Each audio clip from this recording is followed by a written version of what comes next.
Assalamualaikum warahmatullahi wabarakatuh. Bismillahirrahmanirrahim. Alhamdulillahirabbil alamin wa bihi nasta'in wa ala umuri dunya waddin. Wassalatu wassalamu ala asrofil anbiya'i wal mursalin sayyidina wa maulana Muhammadin wa ala alihi wa sahbihi ajmain amma ba'du. Sebelumnya, perkenalkan nama saya Zafira Afiani dengan nomor NIM 201220057 dari kelas Telaah Kitab Pendidikan H.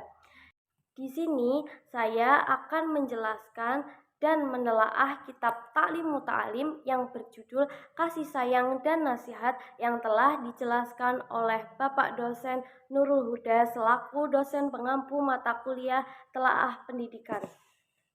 Langsung saja, jika kalian menggunakan kitab Ta'limu Ta'alim yang berwarna hijau ini, bisa kalian buka kitab ini dengan judul Kasih Sayang dan Nasihat pada halaman 36. Baik, langsung saya bacakan. Bismillahirrahmanirrahim. Faslun fi syafaqati wan nasihati. Faslun tentang kasih sayang dan nasihat. Wayan bayi an yakuna sahibul ilmi musyfiqan nasihan khairu hasadin fal hasadu yadurru wala yanfa. Yang artinya orang yang berilmu itu harus menyayangi sesama, senang kalau orang yang mendapat kebaikan, tidak iri karena hasad, karena sifat iri itu atau sifat hasad itu sangat berbahaya dan tidak ada gunanya. Wa kana ustaduna Syekhul Islami Burhanuddin rahmatullahi ta'ala alaihi yaqul qalu innabnal muallimi yakunu aliman li'annal muallima yuridu an yakuna talamidu fil Qur'anil ulama. Artinya bahwa guru kami Syekh Bahauddin itu pernah berkata, anaknya orang alim atau guru itu akan menjadi alim jika kalau guru itu selalu berharap agar murid-muridnya menjadi orang yang alim dalam agama. Jadi kalau anaknya, maksudnya itu kalau anaknya orang alim atau guru, kalau ingin anaknya sendiri itu menjadi alim, maka guru itu selalu mendoakan atau berharap semoga murid-muridnya itu menjadi orang yang alim dalam agama. Lanjut, fabiyar tikotihi wa syafaqatihi yakunu ibnuhu aliman wa kana yuka an sadrul ajal burhanal a'immati ja'ala waqtas sabaki li abnaihi sadri syahidi Husamiddini wal sidri sa'idi tajiddini waqtadduh watil kubro ba'da jami'il asbaki. Yang artinya berkat harapan tadi seorang guru kepada muridnya dan kasih sayangnya seorang guru kepada muridnya, maka akan menjadi anaknya itu akan menjadi orang yang alim. Contohnya seperti Syadrul Ajal Bahanul Aimah yang mempunyai dua anak Hasanuddin dan Tajuddin, yang menguji anaknya itu pada waktu duha dan bisa mengajari anak-anaknya itu setelah mengajari murid-muridnya. Jadi jika guru itu mempunyai murid, maka lebih baik mengajarkan kepada muridnya terdahulu, lalu mengajarkan kepada anak-anaknya. Lagi, fakana yakulani inna tobi'atana takillu wa tamallu fi dzalikal waqti. Anak-anak itu kemudian berkata, sesungguhnya kami tidak punya semangat mengaji pada waktu yang ditentukan oleh ayah kami. Lalu ayahnya menjawab, faqala abuhuma innal hurba'i wa auladal kubara'i ya'tunani min aqtaril ardi fala budda min an uqaddima asbaqahum. Yang artinya ayah itu berkata lagi, sesungguhnya orang-orang yang datang menguji kepadaku, yaitu mereka adalah anak-anaknya orang besar dan terpandang dari berbagai daerah. Maka aku harus mendahulukan mengajar mereka.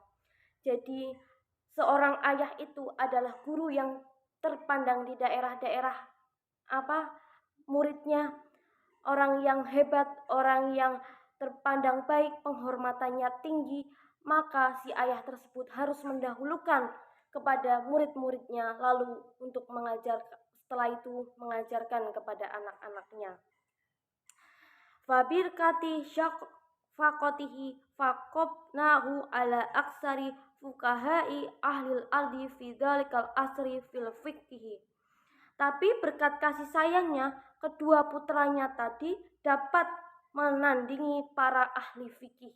Dan dengan dahsyatnya, seorang ayah itu mendahulukan muridnya dengan kasih sayangnya, maka anak-anaknya seorang guru itu bisa berilmu, alim, dan sampai menandingi para ahli fikih. Saya lanjutkan lagi. Wayan bayi an la yunazi'a ahadan wala yukhosimahu li'annahu yudayyi'a awqatahu, yang artinya santri hendaknya tidak menentang atau berdebat dengan seseorang karena hal itu hanya menyia-nyiakan waktu. Jadi bagi para santri hendaknya waktu itu digunakan untuk hal-hal yang positif seperti majlisan, mengaji, mengikuti IPPNU dan lain-lain. Tidak hanya untuk hal-hal yang maksiat seperti berdebat, menentang dengan seseorang yang tidak berguna. Itu akan menyia-nyiakan dan membuang-buang waktu. Ada seseorang berkata, "Qila al-muhsinu sayujza bi ihsanihi wal musii'u sayakfihi musawihi."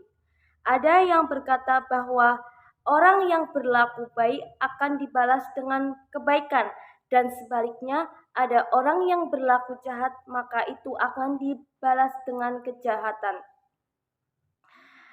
Terus ansyada fi asyaikhul imamil ajallu syahidul arifu ruknaddini Muhammad ibn Abi Bakril ma'rufi bi imami khawahir syadal mufti rahmatullahi alaih, yang artinya Syekh Az-Zahid Al-A'rif Muhammad bin Abi Bakar yang terkenal dengan panggilan Imam Jawahir Syidat Al-Mufti berkata, "Aku pernah dibacakan syair oleh Yusuf Al-Hamdani.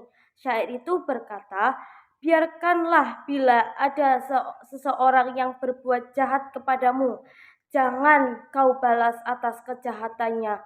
Cukupkanlah apa yang dia lakukan sebagai balasan atas kejahatannya."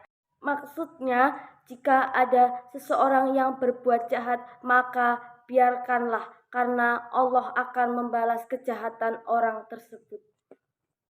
Jadi perlu direnungkan, bagi orang yang berilmu itu hendaknya memiliki rasa kasih sayang, senang ketika melihat orang yang berbuat kebaikan, memberi nasihat, tidak iri, karena sikap iri itu berbahaya dan tidak ada gunanya. Justru akan membahayakan diri kita sendiri. Manusia merupakan makhluk yang membutuhkan rasa kasih sayang. Kasih sayang seperti pelita bagi hati. Barang siapa yang mencintai dirinya dan ingin dicintai oleh orang lain, ia harus menghidupkan perasaan kasih sayang dalam dirinya sendiri. Karena kasih sayang sangat memberikan pengaruh timbul balik dalam hubungan guru dan muridnya. Ketika seorang gurunya itu misalnya tidak mencintai anak didiknya, mana bagaimana mungkin ia bisa mengarahkan dan membimbing peserta didik. Karena itu, kasih sayang sangat berpengaruh dan memiliki peran yang sangat penting dalam dunia pendidikan. Dan ia mampu dikategorikan sebagai salah satu penyebab utama dalam pendidikan dan dalam membangun hubungan antar interaksi yang harmonis antar pendidikan dan anak didiknya. Baik, sekian dari saya. Sebelumnya, saya mohon maaf apabila ada kesalahan dalam membaca kitab atau menerjemahkan ataupun salah kata, mohon dimaafkan. Billahi taufiq wal hidayah. Wassalamualaikum warahmatullahi wabarakatuh.